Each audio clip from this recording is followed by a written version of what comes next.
Okay, part 2 UPPCS physics, wave motion. Wave involve transfer of energy without transfer of matter. Matter कोई transfer नहीं होता, बस energy transfer होती है। ठीक है, दो तरह की वेव्स होती हैं, electromagnetic wave for example light wave, और mechanical wave for example sound wave. ठीक है, मैकेनिकल वेव में क्या होता है, जो पार्टिकल ऑसिलेट करते हैं उनको एक तरह का मीडियम चाहिए ही होता है। ठीक है, फॉर एग्जांपल साउंड वेव। अब मीडियम में पार्टिकल्स होते हैं, अब पार्टिकल कैसे वाइब्रेट करते हैं इस बात पर डिपेंड करता है कि मैकेनिकल वेव कितने टाइप की हैं। ठीक है, दो तरह से वाइब्रेट करते हैं, तो दो टाइप की मैकेनिकल वेव्स होती हैं। पहला होता है ट्रांसवर्स वेव, जिसमें कि फ्लो ऑफ एनर्जी तो मान लो इस ये है, और पार्टिकल मूवमेंट परपेंडिकुलर, मतलब फ्लो ऑफ एनर्जी और पार्टिकल मूवमेंट का 90 डिग्री का एंगल रहेगा। ठीक है, तो oscillating particle perpendicular oscillation occurring perpendicular to the direction of energy transfer. ठीक है, for example vibration of rope, किसी रस्सी को ऐसे करो तो पार्टिकल तो ऊपर नहीं जा रहा है, लेकिन उसका एनर्जी फ्लो सामने की तरफ है, 90 डिग्री एंगल है।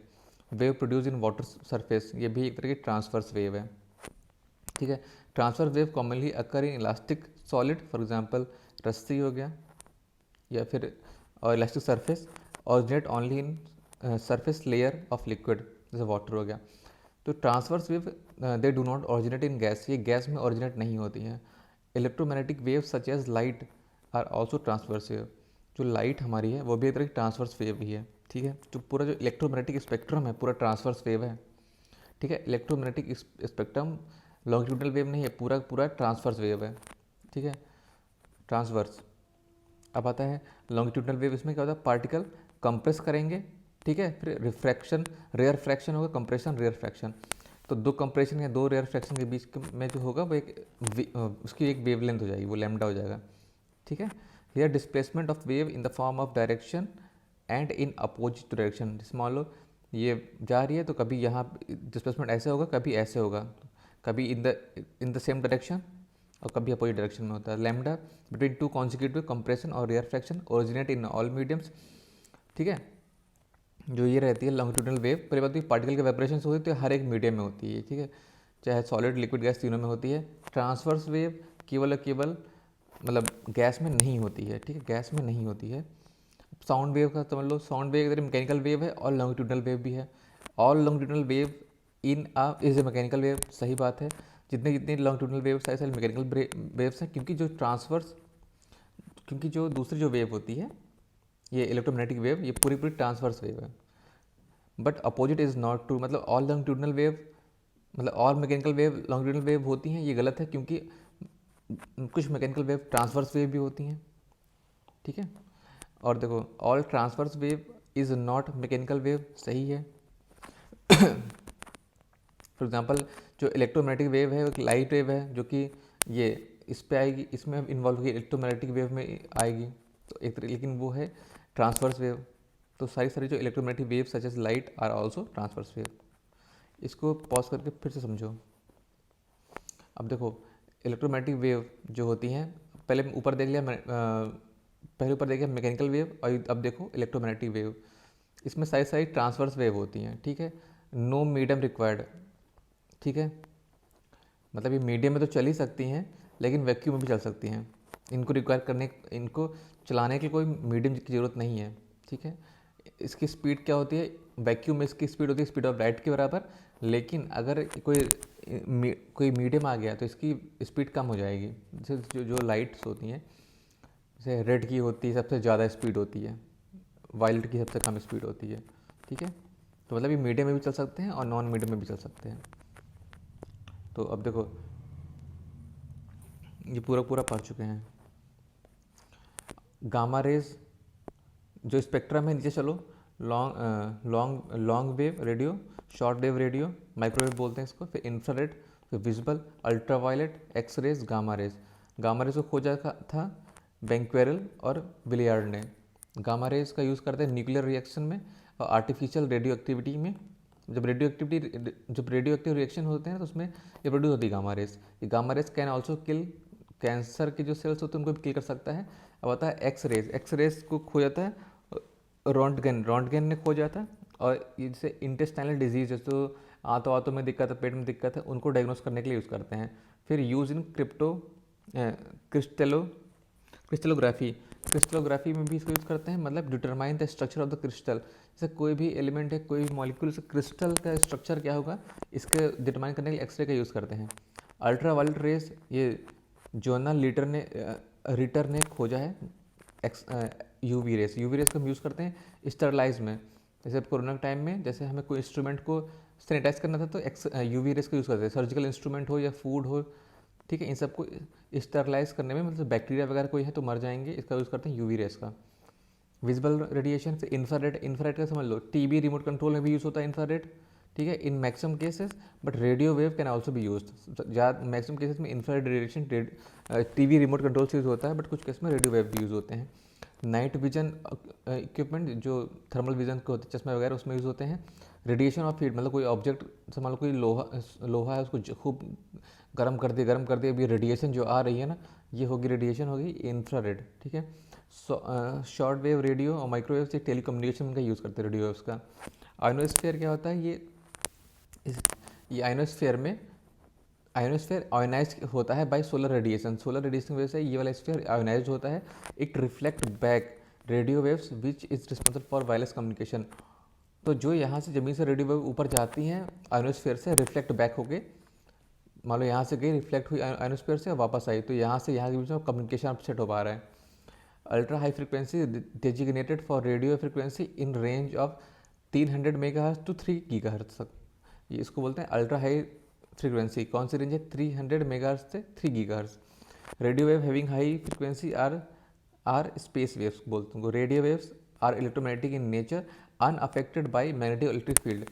रेडियो वेव में मैग्नेटिक और इलेक्ट्रिक फील्ड का इफेक्ट नहीं होता है, तभी इसको यूज़ कम्युनिकेशन में भी करते हैं। कॉस्मिक वेव क्या होते हैं, ये चार्ज पार्टिकल्स होते हैं जो सन वन से निकल रहे हैं चार्ज पार्टिकल, वैसे ये इलेक्ट्रोमैग्नेटिक स्पेक्ट्रम के पार्ट नहीं होते हैं। दे ओरिजिनेट फ्रॉम सन और outer solar system, having very short wavelength, ठीक है। When there is depletion on ozone in the stratosphere, the wavelength of radiation striking the earth surface will be 10⁻⁻⁷ metre. Sound एक तरह का mechanical wave है, longitudinal wave है, particle ऐसे move करते हैं, ठीक है। वाइब्रेशन मतलब एक मीडियम चाहिए होता है साउंड वेव को। साउंड वेव वैक्यूम में नहीं चल सकती है, और इसके पार्टिकल ट्रैवल करेंगे सॉलिड में भी, लिक्विड में भी, गैस में भी। स्पीड सबसे ज़्यादा सॉलिड में होगी, फिर लिक्विड में, फिर गैस में। टेम्परेचर बढ़ेगा तो स्पीड ऑफ साउंड बढ़ेगी, और ह्यूमिडिटी इन एयर बढ़ेगी तो भी स्पीड ऑफ साउंड बढ़ेगी। तो और देखो, एक बात समझो, ह्यूमिडिटी एयर में तब ज़्यादा होती है जब टेम्परेचर ज़्यादा होता है। मतलब कोई कहीं पर टेम्परेचर ज़्यादा है तो उसकी वेपर एब्जॉर्प्शन की कैपेसिटी ज़्यादा होगी, तो वो ह्यूमिडिटी को ज़्यादा because if air have more temperature then air can hold more humidity, ठीक है।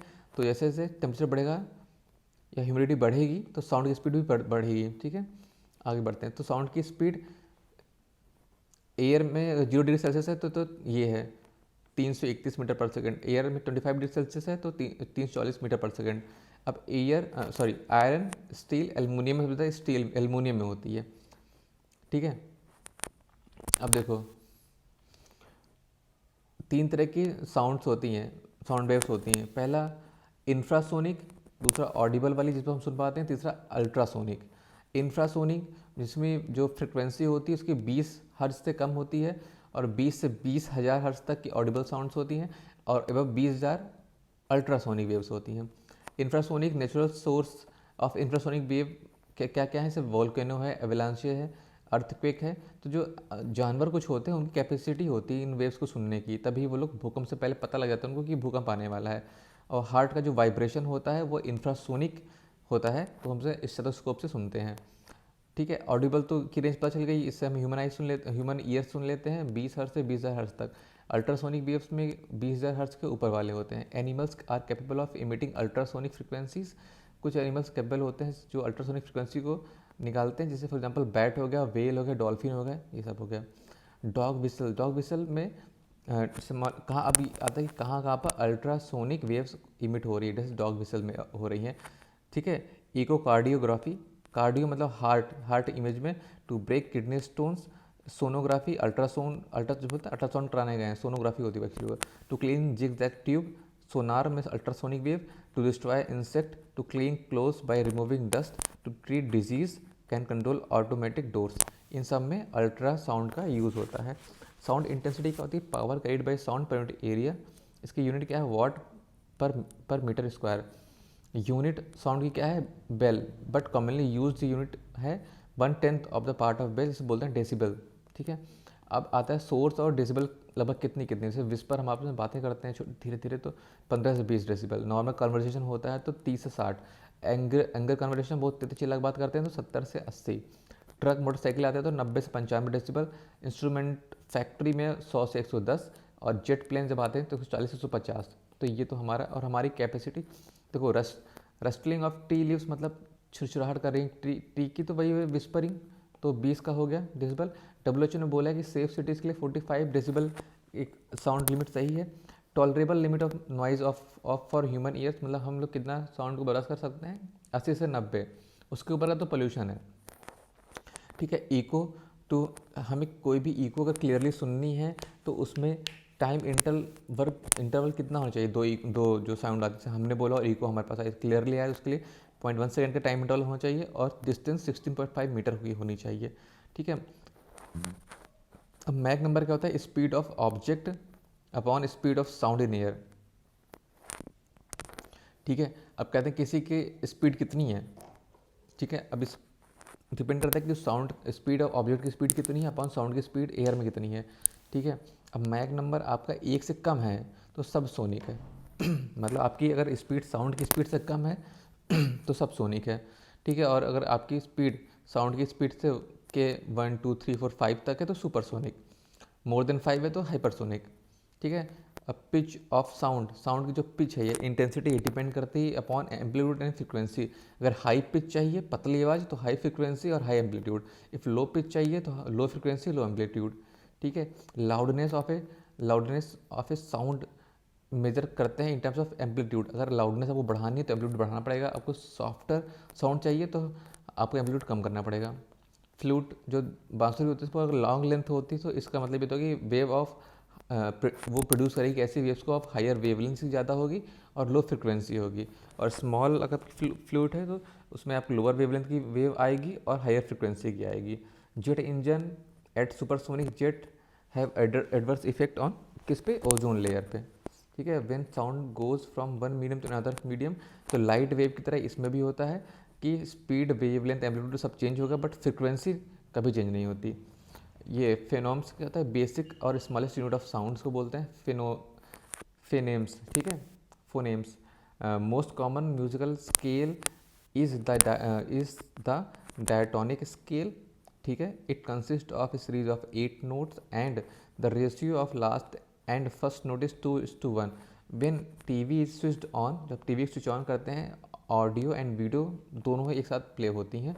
और जब टीवी को स्विच ऑन करते हैं तो ऑडियो वीडियो दोनों एक साथ प्ले होती हैं। और audio synchroniser use to correct this sync error. ठीक है, ऑडियो सिंक्रोनाइजर का काम होता है कि ऑडियो वीडियो में जो सिंक हो उसमें कोई एरर ना हो, उसका काम करता है। टीवी ब्रॉडकास्ट जो होता है उसमें audio signals are transmitted by FM, से फ्रिक्वेंसी मॉड्यूलेशन बोलते हैं। और जो पिक्चर के सिग्नल्स होते हैं ट्रांसमिटेड बाई एएम, जिसे एम्पलीट्यूड मॉड्यूलेशन बोलते हैं। इलेक्ट्रिक करंट में करंट क्या होता है? Rate of flow of charge होता है, उसको करंट बोलते हैं। ऐसा यूनिट एम्पियर है, 1 कूलम पर सेकेंड। डीसी क्या होता है? डायरेक्ट करंट होता है, flow only in one direction. Direct current मतलब केवल एक डायरेक्शन फ्लो करते हैं। फॉर एग्जाम्पल जो बैटरी से करंट निकलती है वो डीसी करंट होती है। एसी करंट क्या होता है? जो फ्लो करता है करंट, अल्टरनेट करंट है, current reverse its direction many times a second at a regular interval. जैसे पावर सप्लाई जो हमें बाहर से बिजली आती है उसकी वो एसी होती है। एडवांटेज क्या है? Advantage of AC over DC is AC can be transmitted to a long distance without much electricity loss. ठीक है, बिना इलेक्ट्रिसिटी लॉस के लॉन्ग डिस्टेंस तक एसी को हम ट्रेवल करा सकते हैं। देखो जैसे जो नेगेटिव इलेक्ट्रॉन का फ्लो होगा सर्किट में, अगर वो ऐसा होगा तो पॉजिटिव चार्ज का फ्लो ऐसा होगा और यही डायरेक्शन में वो भी बहेगी, इलेक्ट्रिसिटी बहेगी। ठीक है, अपोजिट टू इलेक्ट्रॉन। और ईएमएफ वोल्टेज पोटेंशियल डिफरेंस सबकी यूनिट वोल्ट है, इसको बोलते हैं जूल पर कूलम। वोल्टेज मतलब work done to bring unit positive charge. ठीक है, रेजिस्टेंस को ओम्स लॉ क्या है? इलेक्ट्रिकल करंट प्रोपोर्शनल होगा वोल्टेज के। ठीक है, अगर आपका आर कांस्टेंट है तो फैक्टर अफेक्टिंग रेजिस्टेंस आर जो होता है resistance equal to R equal to ये रेजिस्टिविटी एल बाई ए। मतलब ये होता है एल से होता है लेंथ, ए से होता है एरिया, क्रॉस सेक्शन एरिया। अगर आपकी ये लेंथ बढ़ेगी तो आपकी लेंथ जितनी लंबी होगी आपको उतना रेजिस्टेंस ज़्यादा होगा। आपका जो ये एरिया जितना जितना कम होगा ठीक है, उतना ही आपका रेजिस्टेंस ज़्यादा होगा। रेजिस्टिविटी ओम मीटर डिपेंड करता है upon nature of the matter, ये किस मैटर का बना हुआ इस बात पर रेजिस्टिविटी डिपेंड करती है। इलेक्ट्रिकल जनरेटर, जैसे जनरेट हम हाथ से घुमा घुमा के जलाते हैं जनरेटर, तो मैकेनिकल एनर्जी से इलेक्ट्रिकल एनर्जी, ठीक है। Application based on electromagnetic induction. Dynamo क्या होता है, डायनेमो में जैसे जो विंड मिल है वो डायनेमो ही है। मैकेनिकल एनर्जी, इलेक्ट्रिकल एनर्जी वो भी इलेक्ट्रोमैग्नेटिक इंडक्शन से है। अब कुछ बात समझ लो कि इलेक्ट्रोमैग्नेटिक इंडक्शन का यूज़ कहाँ कहाँ पर होता है। Electric generator, dynamo, transformer, moving coil, galvanometer, ये ठीक है। इन इन सब में होता है इलेक्ट्रोमैग्नेटिक इंडक्शन। किसमें, electric generator, dynamo, transformer, moving coil, galvanometer. फिर transformer work only with AC current, जो ट्रांसफार्मर हम केवल एसी करंट से वर्क करता है और बेस्ड ऑन इलेक्ट्रोमैग्नेटिक इंडक्शन। इसका काम क्या होता है, अब देखो ट्रांसफार्मर भी दो तरह से होते हैं, step up transformer, step down transformer. Step up transformer काम क्या करता है कि लो वोल्टेज से हाई वोल्टेज तक करेगा एसी करंट को केवल, और स्टेप डाउन जैसे अपना मोबाइल चार्जर है वो करेगा हाई वोल्टेज से लो वोल्टेज, ठीक है।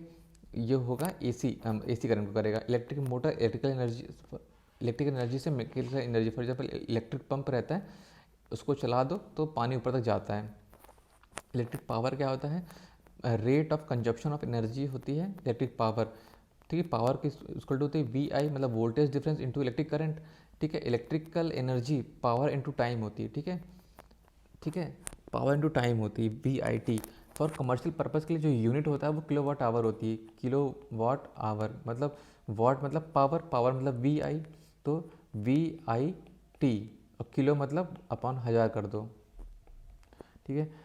एक unit of electricity is the amount of electrical energy consumed by a load of 1 kilowatt hour in 1 kilowatt power rating in 1 our.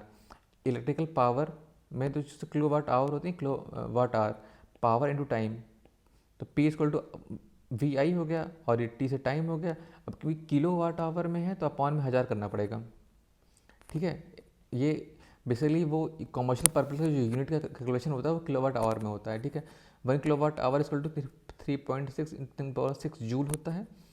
Electricity consumption bill based on measurement of watts, तभी तो kilowatt hour major करके करते हैं। For example देखो question देखो, 100 वाट का bulb है, use करा 20 घंटे तक, what will be the cost of electricity consumed if the consumption will be, ठीक है। देखो इट्स कंजम्पशन विल बी, कितना कंजम्पशन होगा, पावर कितना है 100 है, टाइम 20 है, तो 100 गुणे 20, अब किलोवाट आवर में दिखाना है तो 2000 से भाग कर दो तो 2 यूनिट आ गया। अब जितनी रुपये यूनिट होगी उससे गुणा करके उसका बिल आ जाएगा।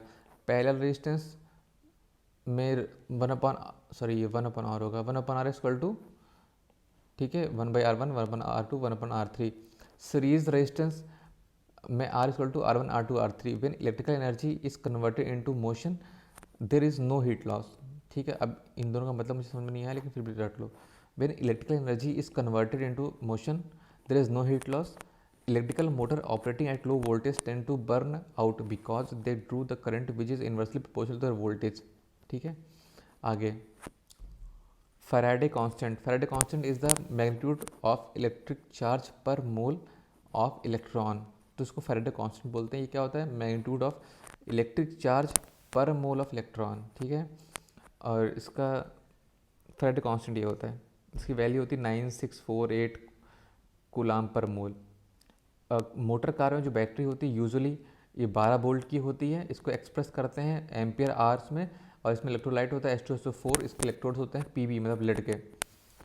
अब निकल कैडमियम यूज़ होते हैं कैलकुलेटर में, ट्रांजिस्टर में, इलेक्ट्रॉनिक अप्लायंसेस में, फ्लैश लाइट्स में, ठीक है।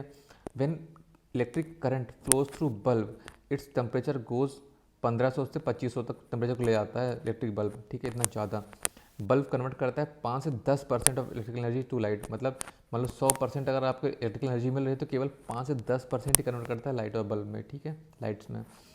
3 पिन इलेक्ट्रिक प्लग जो होता है इसमें अर्थ हो, एक तो ग्रीन होता है, ब्लैक होता है, रेड होता है। जो ग्रीन होता है उसको अर्थ बोलते हैं, तो अर्थ वाला pin on A plug is lower than the line and, ठीक है। अर्थ का जो अर्थ का जो पिन होता है वो सबसे बड़ा होता है, तो जब तभी वो सर्किट में जब वो प्लग करते हैं सबसे पहले वो जाता है, सबसे लास्ट में वही डिस्कनेक्ट भी होता है, ठीक है। लाइव वायर जिसमें करंट पक्का आएगा वो रेड होती है, वैसे भी रेड डेंजर का सिंबल है।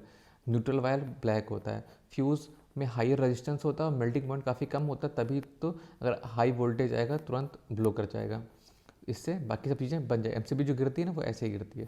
फिलामेंट ऑफ हॉलोजन लैम्प जो फिलामेंट होता है वो टंगस्टन और सोडियम का एलॉय होता है। सोडियम प्रोड्यूस करता है येलो लाइट, तभी तो हेलोजन की येलो लाइट होती है। ठीक है। Temperature of metal wire increase करता है करंट पासेस, ऐसा इसलिए होता है because collision of the metal atoms with each other release heat energy. Okay. Domestic electrical wiring जो जितनी भी होती है पूरी पैरेलल कनेक्शन होता है, तभी ईच ब्रांच को रिसीव इक्वल करंट, सभी ब्रांच को इक्वल करंट मिलता है। तो घर की जो वायरिंग होती है सब पैरेलल कनेक्शन होते हैं। Magnitude of resistance in human body 10⁴ ओम होती है। एलईडी, ठीक है, इसमें गैलियम आर्सेनाइड को यूज़ करते हैं, मेन लाइट इमिशन कंपोनेंट ये होता है एलईडी में, गैलियम आर्सेनाइड। बल्ब कन्वर्ट करता है ओनली 5% ऑफ इलेक्ट्रिकल एनर्जी, 5 से 10%, और फ्लोरोसेंट लैम्प जो CFLs होती है वो 22% तक कन्वर्ट करती है। फ्लोरोसेंट लैम्प में क्या होता है कि use combination of electricity and mercury vapour to create light energy. The electricity cause electron to travel at high speed between the poles, मतलब जो इतनी बड़ी जो होती है मतलब फ्लोरोसेंट लैम्प, यहाँ से इधर चलो, यहाँ से between the poles, these electron hit mercury gas molecule and oscillate them. ठीक है।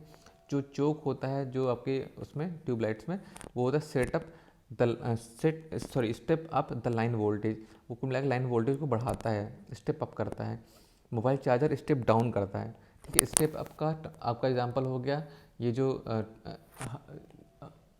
ट्यूबलाइट्स होती हैं, और mobile charger step down transformer है एक तरह का। ठीक है। Basic difference between AC generator and DC generator क्या होता है? AC जनरेटर के पास स्लिप रिंग होती है, DC जनरेटर के पास कम्यूटेटर होता है। अब देखो इन्वर्टर जो घर में लगा रहता है वो बेसिकली क्या करता है, जो बैटरी से जो एनर्जी स्टोर है उसको घर में सप्लाई करेगा, तो DC को AC में कन्वर्ट करेगा, और रेक्टिफायर क्या करता है, AC को DC में करेगा। ठीक है। इन्वर्टर लाइट जब चली जाती है तो इन्वर्टर का यूज़ करते हैं, इन्वर्टर DC को AC में करता है, रेक्टिफायर AC को DC में करता है। ठीक है। Electrical system in India work करता है अंडर फ्रिक्वेंसी ऑफ 50 हर्ज, और battery and solar cell produce करते हैं DC। ठीक है। बैटरी सोलर दोनों DC करंट प्रोड्यूस करते हैं। Majority element use in solar cell are silicon, 90% तक तो सिलिकॉन ही यूज़ करते हैं हम सोलर सेल में। अब आता कंडक्टिविटी। कंडक्टिविटी में जो सिल्वर होता है वो बेस्ट कंडक्टर इलेक्ट्रिसिटी का है, और ठीक है, क्योंकि और जब अब आता है कि इलेक्ट्रिसिटी कंडक्टिविटी होती कैसे, जैसे मेटल्स में क्यों होती है, because of free electrons. Liquid और गैस में क्यों होती है, due to movement of positive और negative ions.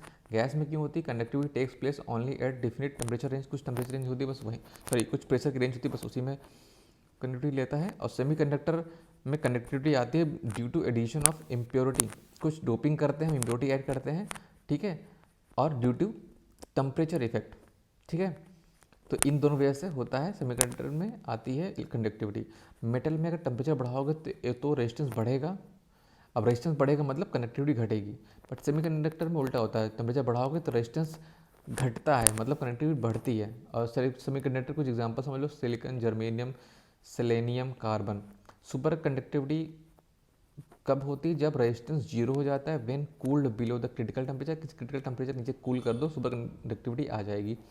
Transition temperature, temperature वो होता है eight which transition of matter suddenly becomes 0, sorry in which resistance of the matter 0 हो जाए, वो टेम्परेचर जिसमें उसका रेजिस्टेंस 0 हो जाए, कंडक्टिविटी मैक्सिमम हो जाए, सुपर कंडक्टिविटी आ जाए, उसको ट्रांजिशन टेम्परेचर बोलते हैं। एप्लीकेशन ऑफ सुपर कंडक्टिविटी का है मैग्नेट लेविटेशन, जो ट्रेन्स होती है उसमें होता है। MRI में होता है, मतलब मैग्नेटिक रेजोनेंस इमेजिंग।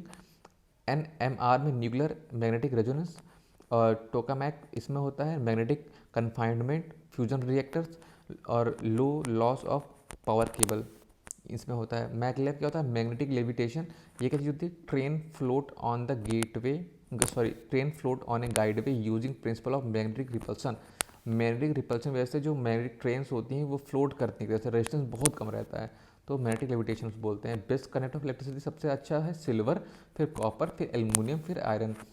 ठीक है। सबसे अच्छा सिल्वर है। और सुपर कंडक्टर है उसमें जीरो परमेबिलिटी और सुपर कंडक्टिविटी होती है, जीरो परमेबिलिटी होती है और सुपर कंडक्टिविटी होती है।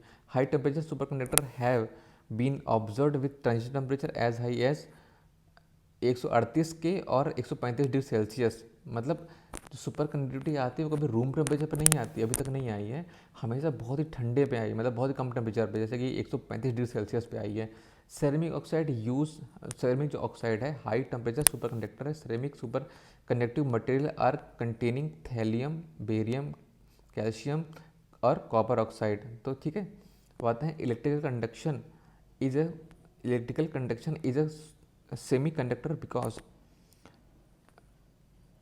देखो जो इलेक्ट्रिसिटी कंडक्ट होती है सेमी कंडक्टर्स में, वो किस वजह से होती है, क्योंकि उनके पास इलेक्ट्रॉन्स होते हैं और होल्स होते हैं। ये जो होता है इलेक्ट्रॉन्स और होल्स, उसकी वजह से सेमी कंडक्टर में कंडक्टिविटी आती है। Conductivity of semi conductor at 0 kelvin is 0।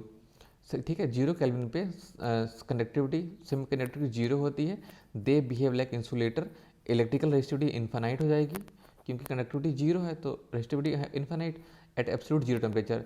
A semiconductor behave like a dielectric, dielectric तरह बिहेव करता है, मतलब किसी तरह कोई कंडक्शन नहीं होगा। ठीक है, न्यूक्लियर फिजिक्स देखते हैं। न्यूक्लियर जो फिजन होता है, ठीक है, प्रोसेस इन विच है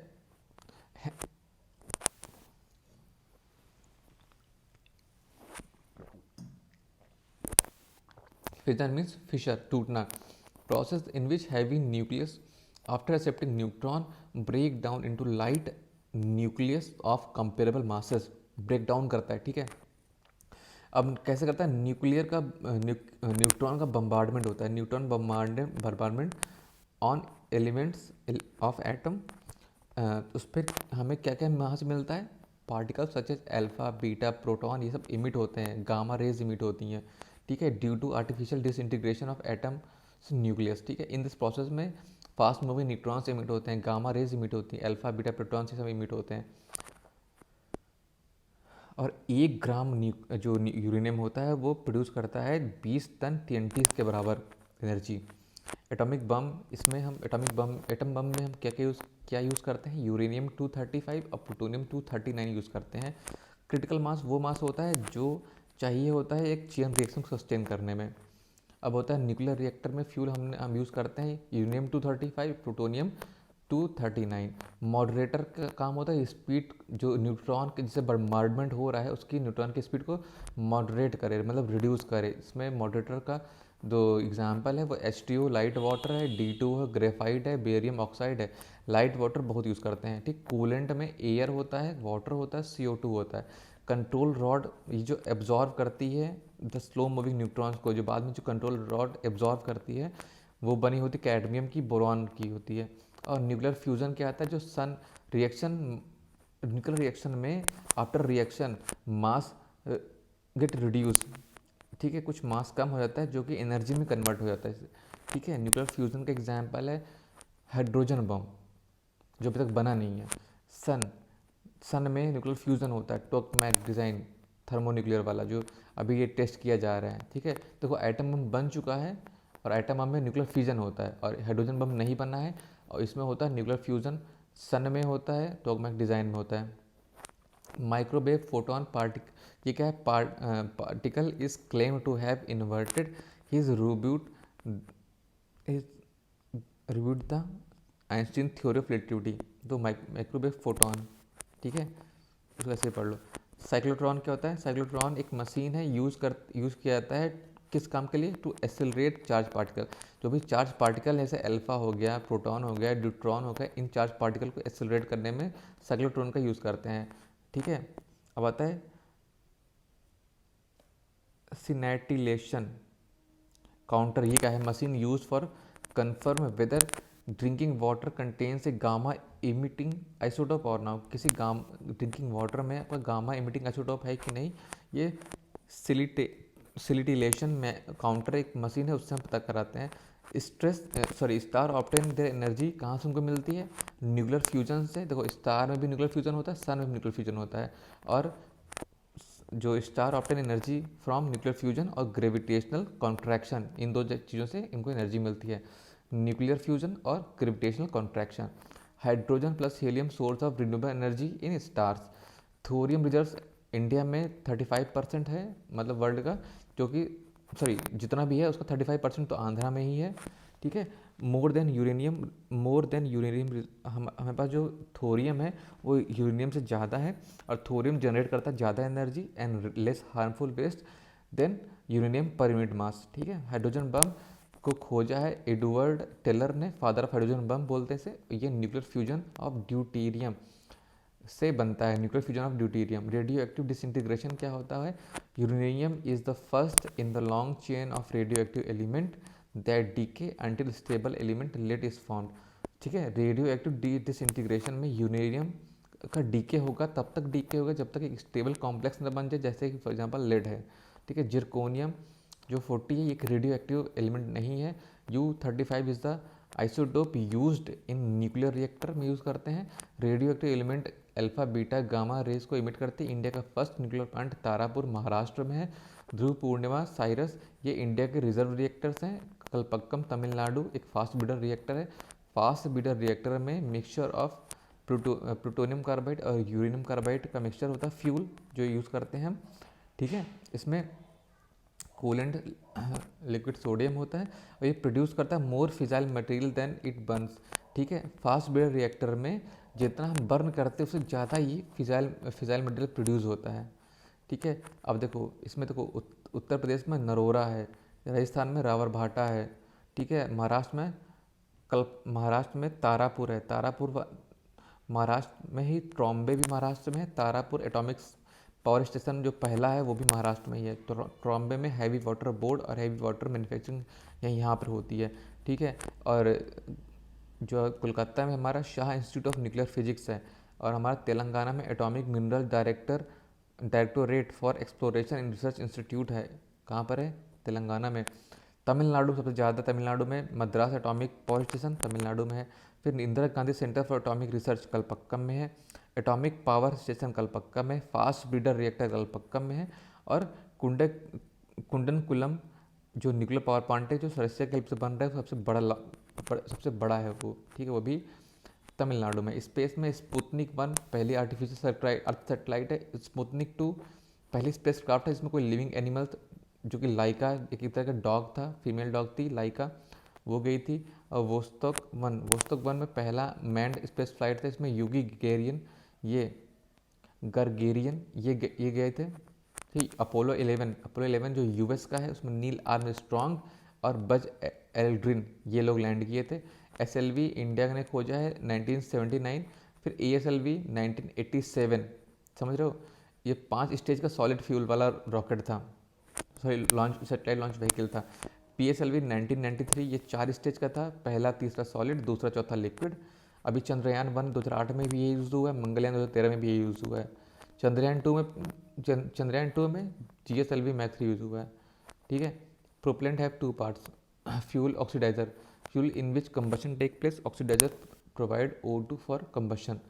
फ्यूल में जहाँ पे कंबशन होता है और ऑक्सीडाइजर O2 प्रोवाइड करता है। तो सेकेंड और फोर्थ में जो लिक्विड फ्यूल है उसका नाम है डाईमेथिल हाइड्रोजीन। ठीक है, उसमें N2O4 ऑक्सीडाइजर है। और फोर्थ वाले में मोनोमेथिल हाइड्रोजीन फ्यूल ये भी है। ठीक है, GSLV 2011 में बना था। GSLV Mk 2 और Mk 3 दो आए हैं। Mk 2 को बोला गया नॉटी बॉय क्योंकि बनने में बहुत देर लगी थी, और GSLV Mk 3 को फैट बॉय क्योंकि वेट बहुत ज़्यादा है। और PSLV को वर्क हॉर्स बोलते हैं। GSLV Mk 2 में 3 स्टेज हैं, पहला सॉलिड दूसरा लिक्विड, तीसरा कैरोजेनिक। ठीक है, और इसमें 4 स्ट्रैप ऑन लिक्विड स्ट्रैप ऑन्स होते हैं।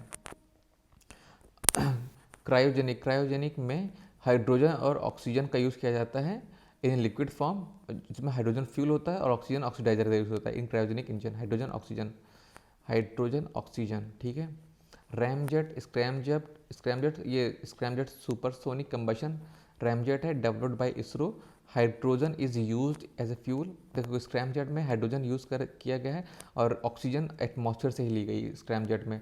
ये जो जेट होते हैं जो पूरा अंतरिक्ष तक नहीं जाते हैं, उसमें ऑक्सीजन उनमें ही होती है, मतलब वो सारी ऑक्सीजन वो एटमॉस्फेयर से ही लेते हैं। और जो रॉकेट्स होते हैं उनमें रॉकेट्स में ऑक्सीजन भरी रहती है पहले से ही। आर्यभट्ट पहली सैटेलाइट है इंडिया की जो कि लॉन्च की गई थी सोवियत यूनियन के द्वारा 1975 में। ठीक है, लीसा या इवॉल्व लीसा ये space based gravitational wave observatory है, built on the success of LISA pathfinder और लीगो। ठीक है, लीसा पाथफाइंडर और लीगो के बाद लीसा इवॉल्व लीसा को बनाया गया एक ऑब्जर्वेटरी स्पेस में जो ग्रेविटेशनल वेव को सर्च करती है। ग्रेविटेशनल वेव फर्स्ट डिटेक्ट की गई थी 2015 में लीगो के द्वारा।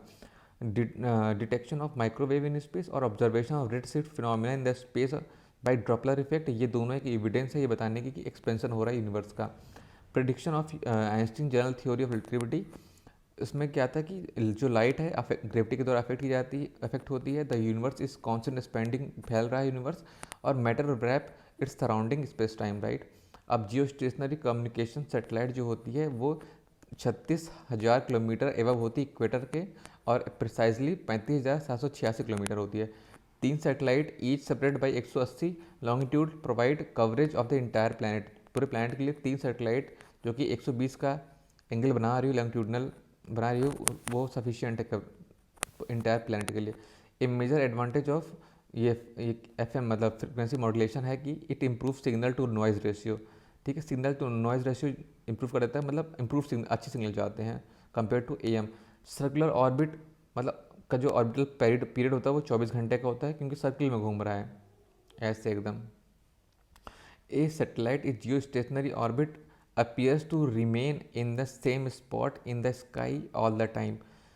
फिर एक satellite in geostationary orbit, एक satellite in geostationary orbit appears to remain in the same spot, ठीक है, in the sky all the time, एकदम सही है। Satellite located in exosphere, satellite होती कहाँ है, एक्सोस्फीयर में होती है। केपलर क्या है, नासा का स्पेस ऑब्जर्वेटरी है to discover earth like planet. Astrosat क्या है, इंडिया का पहला मल्टीवेव स्पेस ऑब्जर्वेटरी है। टेलीविज़न एक एग्जाम्पल है सिंप्लेक्स कम्युनिकेशन का, ठीक है। 1994 में India demonstrated its capability to launch synchronous satellites, ठीक है। A space shuttle loses radio contact with ground station after while during the landing on the earth. ऐसा इसलिए होता है, as a space shuttle enter the earth atmosphere the shuttle surface का temperature बढ़ जाता है विच आयनाइज द सराउंडिंग एयर, ठीक है। एप्पल क्या है, एप्पल इंडिया की पहली कम्युनिकेशन सैटेलाइट थी जो लॉन्च की गई थी 1981 में। IRNSS इंडिया का जो पहला dedicated navigation satellite of India है, लॉन्च किया गया था श्रीहरिकोटा से। अब देखो SLV 1979, ASLV 1987, PSLV 1993, GSLV 2011। अब आता है इसरो के सेंटर, कुछ इंपॉर्टेंट सेंटर जैसे कि देहरादून में तो Indian institute of remote sensing है, दिल्ली में है इंटर यूनिवर्सिटी एक्सीलरेटर सेंटर है, फिर हैदराबाद में national remote sensing centre NRSC है, श्रीहरिकोटा में है सतीश धवन, श्रीहरिकोटा सतीश धवन, ठीक है। महेंद्रगिरी तमिलनाडु में इसरो प्रोपल्सन कॉम्प्लेक्स है। केरल में है हमारा विक्रम साराभाई स्पेस सेंटर है, लिक्विड प्रपोजल सेंटर है, और रॉकेट लॉन्चिंग स्टेशन थुम्बा भी यहीं पर। थुम्बा कहाँ है, देखो सैटेलाइट लॉन्चिंग स्टेशन श्रीहरिकोटा में है, सतीश धवन ऐसे सैटेलाइट ऐसे श्रीहरिकोटा सतीश धवन, ठीक है। सैटेलाइट लॉन्च करना है सतीश, यहाँ जाओ, रॉकेट लॉन्च करना है तो थुम्बा में आओ केरल में। अब बता बेंगलुरु में क्या है, डिपार्टमेंट ऑफ स्पेस है, इसरो का हेडक्वार्टर है। INS इनसैट प्रोग्राम है हमारा, इसरो का सैटेलाइट सेंटर है। और IUCA मतलब inter university centre for astronomy and astrophysics यहाँ पर है, ठीक है। और SAC अहमदाबाद में SAC स्पेस एप्लीकेशन सेंटर है। अब आते हैं नीचे, jet engine and rocket work on the same principle, जो कि है न्यूटन का थर्ड लॉ ऑफ मोशन, और वो also conservation of linear momentum पे भी वर्क करते हैं। दो मेन डिफरेंस क्या है जेट में, क्या है, जेट जो होते हैं get its oxygen from air outside, जो बाहर की एयर वहाँ से जेट ऑक्सीजन पाते हैं, ठीक है। तभी देखो जेट कहाँ घूम रहे हैं, नीचे घूम रहे हैं, स्ट्रेटोस्फेयर के लोअर स्ट्रेटोस्फेयर में घूम रहे हैं, तो ये ऑक्सीजन ये बाहर से पा जाते हैं। जबकि रॉकेट जो होता है सैटेलाइट के ऊपर रॉकेट जाएगा तो वो पाएगा, को खुद लेकर जाना पड़ेगा, ठीक है। Rocket carries their own oxygen. Jet aircraft fly very smoothly in lower stratosphere, जैसे कि ये लोअर स्ट्रेटोस्फेयर में है, ठीक है। लोअर लोअर स्ट्रेटोस्फेयर में जेट फ्लाई करते हैं, ठीक है। वो यहाँ पे क्यों करते हैं, because there are no clouds water vapour in the lower stratosphere, there are no wind vertical wind in the lower stratosphere, ऐसे इसलिए करते हैं, ठीक है। विंग्स ऑफ एरोप्लेन का क्या होता है, जो विंग्स होती हैं, अपर सरफेस कॉन्वेक्स होता है, लोअर सरफेस कॉन्केव होता है, तो अपर सरफेस में वेलोसिटी ऑफ एयर ज़्यादा होती है, लोअर सरफेस में वेलोसिटी ऑफ एयर कम होती है, तो एक तरह का प्रेशर डिफरेंस क्रिएट होता है और लिफ्टिंग फोर्स पैदा होता है। ब्लैक बॉक्स जो कि एयरप्लेन में वो ऑरेंज कलर का होता है, उसमें फ्लाइट डेटा और कॉकपिट वॉइस रिकॉर्डर होता है। चंद्रयान 2 जो होता है था हमारा, वो प्रोजेक्ट डायरेक्टर उसके थे डॉक्टर एम अन्नादुरई। और मून एक्सप्रेस पहला प्राइवेट फ्लाइट प्लेन है to go to moon. Methane क्या है, प्रेजेंट हुआ है in the atmosphere of Mars और जुपिटर में। और stratellite high altitude airship positioned in the stratosphere, stratellite बोलते हैं, ठीक है, सैटेलाइट है वैसे, stratellite high altitude airship position in stratosphere. Thumba Kerala में है, रॉकेट लॉन्च होता है वहाँ से, श्रीहरिकोटा से। सैटेलाइट लॉन्च होता है आंध्र प्रदेश में, ठीक है। क्रायोजेनिक जो टेम्परेचर है बिलो 150 डिग्री सेल्सियस माइनस में। Application of cryogenic space travel है, मैग्नेटिक लेविटेशन में, टेलीमेट्री में, ठीक। स्पेस ट्रेवल, मैग्नेटिक लेविटेशन और टेलीमेट्री। 2006 में इंडिया 6वां कंट्री बन गया था, successfully tested the full fleshed cryogenic stage in rocketry. जैसे US, Russia, Europe, China, Japan और ये मतलब ये जो 5 लोग हैं, इनके पास पहले से ही क्रायोजेनिक स्टेज था डेवलप करना, उनको पता था, ठीक है। And artificial satellite can be precisely located using Doppler effect. कहाँ पर सैटेलाइट है इसको हम कैसे पता कर सकते हैं, डॉपलर इफेक्ट से पता कर सकते हैं।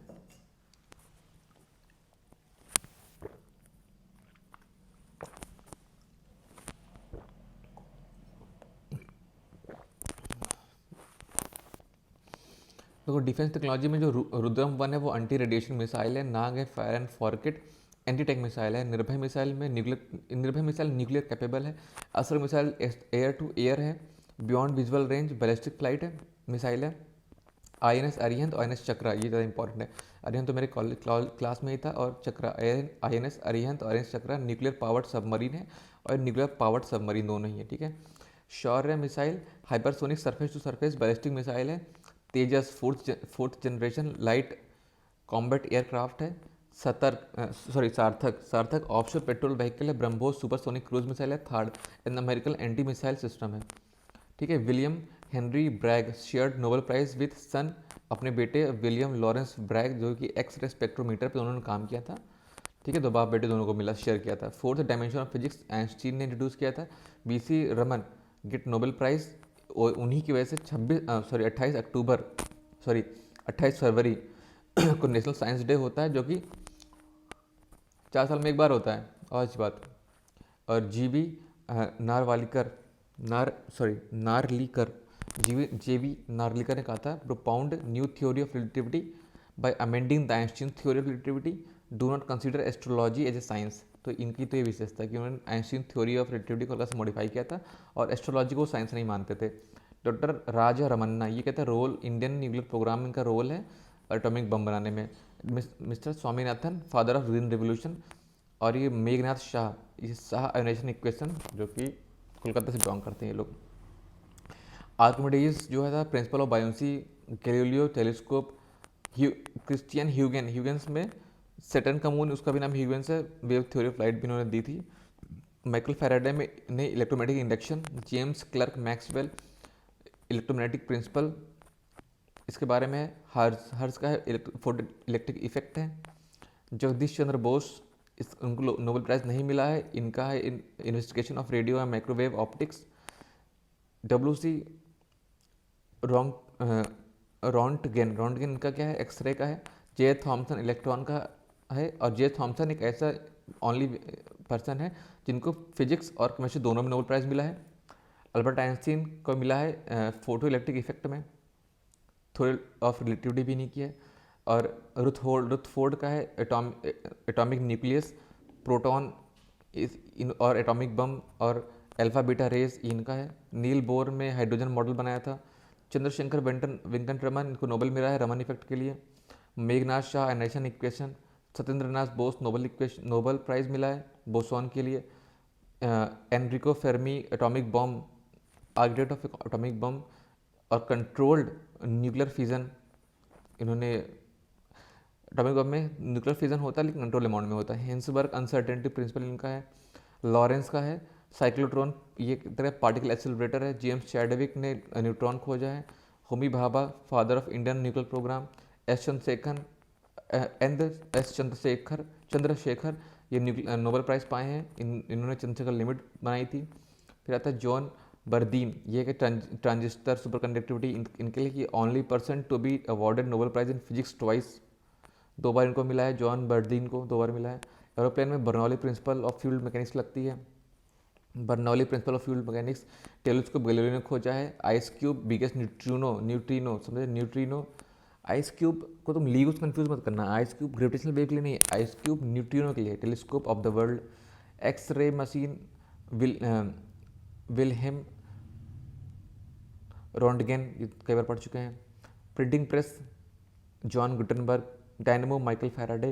Alexander Graham Bell. Telephone. Steam engine James Watt. Diesel engine Rudolf Diesel. Gas engine Gottlieb Daimler. Radar Robert Alexander Watson. Television LG Baird. Laser Theodore Maiman. अभी देखो ये कई बार आया है। Penicillin Alexander Fleming. Penicillin important, penicillin Alexander Fleming. Radium Madam Curie, ठीक है। Measles Edward Jenner. Black hole was initiated by S Chandrasekhar, दोनों चंद्रशेखर लिमिट दी थी ना इसकी वजह से। फोटो इलेक्ट्रिक इफेक्ट हर्ज ने खोजा था। और लॉ ऑफ कूलिंग न्यूटन की लॉ ऑफ कूलिंग है, ठीक है।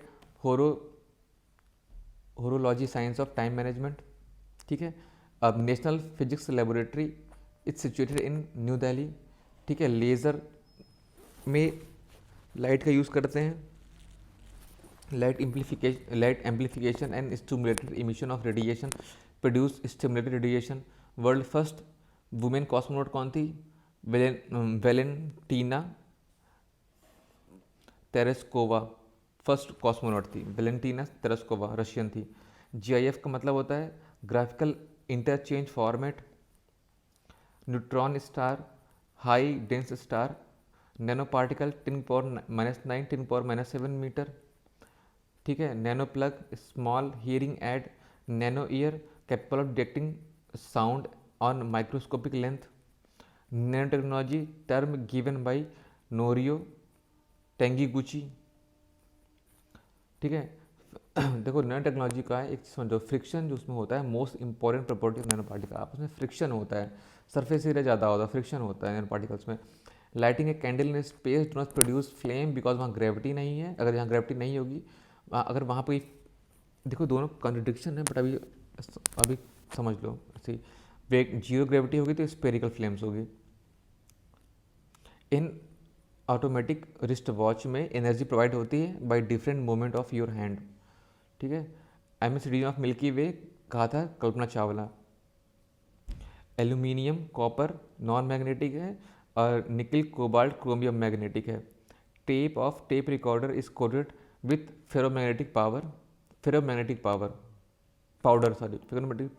टेप ऑफ टेप रिकॉर्डर इससे कोट होता है, ठीक है। Working of quartz crystal in the watch is based on piezo electric effect. Piezo electric effect में क्या होता है कि जैसे कि आपका प्रेशर बढ़ाओगे तो इलेक्ट्रिसिटी उसी के अकॉर्डिंग एक्ट करेगी, ठीक है। पीजो इलेक्ट्रिक इफेक्ट मतलब प्रेशर देने से इलेक्ट्रिसिटी आती है, ठीक है।